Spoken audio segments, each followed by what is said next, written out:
наоѓаат на сигурно место. Се наоѓаме пред ормарот во библиотеката Браќа Младиновци, каде што се наоѓаат најстарите книги овде. Нешто повеќе за тоа ќе ни каже директорот на библиотеката, господинот Филип Петровски. Ова што го гледате е колекција на стари книги, која што јас ја собрав на едно место со моето доаѓање во библиотеката. Инаку ова се книги кои што беа расфрлани на повеќе места и во последните неколку години се попишани. Значи, направени се валидни документи за да се знае што има. И на тој начин сме направиле една состојба да може да бидат заштитени за сите времења во иднина. Ова што го држам во раката е најстарата книга која што ја поседува нашата библиотека. Станува збор за басни од Езоп, која што е објавена на латински и е од 1566 година. Верувам дека може да се види дека книгата е сосема добро спакувана и одлично исчистена, иако станува збор за повеќе од 450 години стара книга.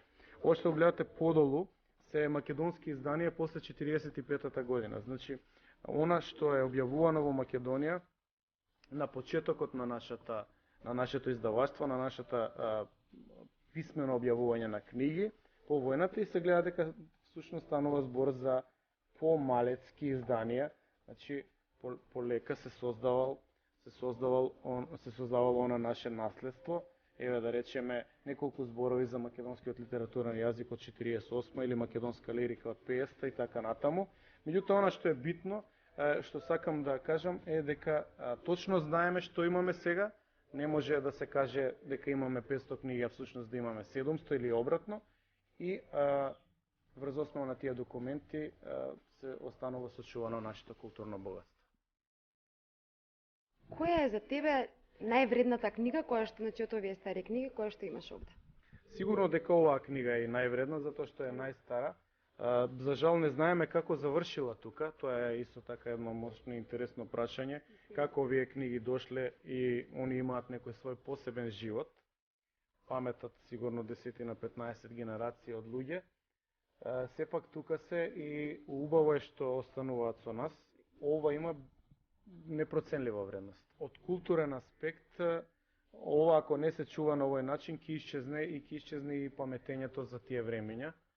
Посебно за Македонија после 45 година е особено важно да се чува се што било издадено, така што од аспект на македонска култура непроценлива вредност. Она што е навистина интересно и несекојдневно е дека во склоп на градската библиотека постои и подвижна библиотека, односно библиобус. Се работи за комбе кој ги посетува при градските и селските населби и во локалните библиотеки доставува лектирни изданија од 1 до 8 оделение. Подвижната библиотека во моментов број 1650 членови.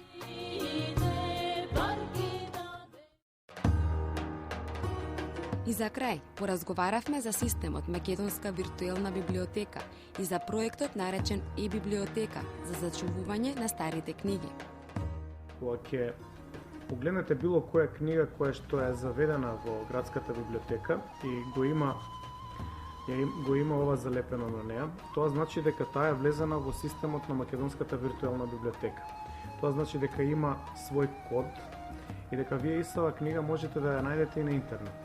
Значи, кога ќе влезете на страницата на градска библиотека, ќе кликнете во линкот на Македонска виртуелна библиотека и ќе ги искуцате податоците што ве интересираат, например наслов на книга или име на автор, вие ќе дознаете во која библиотека се наоѓа таа книга. Што значи дека практично со применувањето на овој модел, ние можеме да знаеме која книга во која библиотека во Македонија се наоѓа.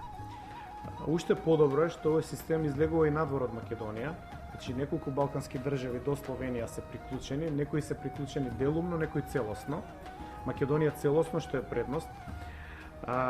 Значи, практично можете да проверите и во Словенија некоја книга, и во Србија, и во Бугарија, и тие може да проверат кај нас. Значи, ова е еден доста солиден систем кој што го форсираат словенците и го помагаат и финансиски.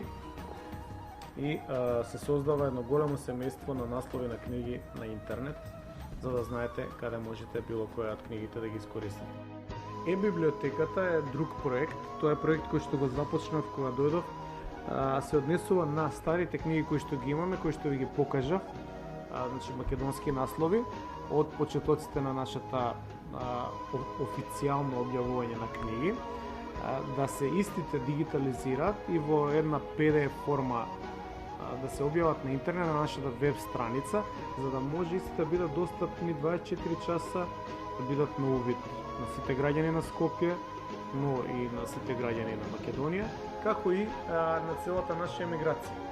Мојата идеја беше тие книги кои што прво се ретки, а и недостапни, а и нашата емиграција има неколку генерации наназад кои што не биле во можност да во Македонија, да на тој начин добијат литература која што ќе може да ја користат било каде во светот, каде што се бесплатно, а да се задржи и да се зачува македонскиот јазик. Тој проект доста успешен, расширено е во целата македонска иселеничка заедница, тие знаат, доаѓаат. Ние имаме 30 на книги веќе во овој момент објавени, од информативни билтени до политички мисли, Крстен Мисирков за македонските работи, Печалбари Антон Панов, од Васил Илјовски, Ристо Крле, Славко Јаневски, браќа Миладиновци, зборници. Значи, оно што би било интересно, што може да го користат за да, како што реков, се зачува, односно не се изгуби македонскиот јазик. Драги мои, книгата е извор на мудроста, а мудроста пак, таа е најголемото богатство на светот. Посетете ја градската библиотека, па макар и од љубопитство. Верувам дека големиот избор на книги од сите жанрови ќе ве примами да се зачлените во неа и да добиете своја членска карта, а со тоа и да станете дел од овој храм на мудроста, кој мора да напоменеме дека оваа година на 15 ноември ќе ја прослави својата 65 годишнина.